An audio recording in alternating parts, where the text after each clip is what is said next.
से ही सत्य अटंती, से ही पथ अटंती, से ही जीवन अटंती, से ही पथ, से ही सत्य, से ही जीवन को छाड़ी आमे अन्य कल्पित कहानी प्रति मन देउछु।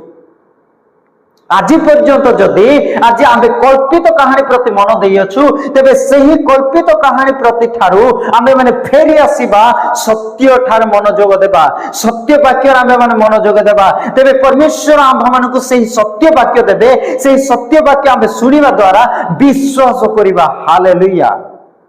सही सत्य वाक्य आम्भे माने एफिसी पुस्तक रे पठन करियछु 1 अध्याय 13 पद।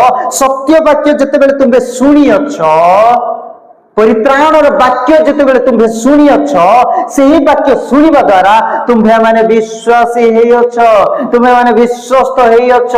सही विश्वस्त हेबा द्वारा तुम्हें माने पवित्र आत्मा को द्वारा मध्य मुद्रांकित होयछ। हालेलुया।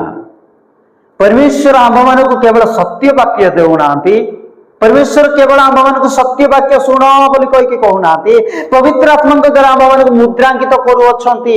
सत्य वाक्य कहवा सत्य सत्य आम्भे माने जेतेबेले सत्य वाक्य शुणुछु, सत्य वाक्य जेतेबेले आम्भे माने ग्रहण करूछु, सत्य वाक्य जेतेबेले आम्भे माने चालुछु, सेही समय ठार आम्भ मानकु मुद्रांकित करा जाई अछि। सेही सत्य वाक्य अर्थात सेही परित्राणर वाक्य, सेही परित्राणर वाक्य शुणी आम्भे माने मुद्रांकित होइछु।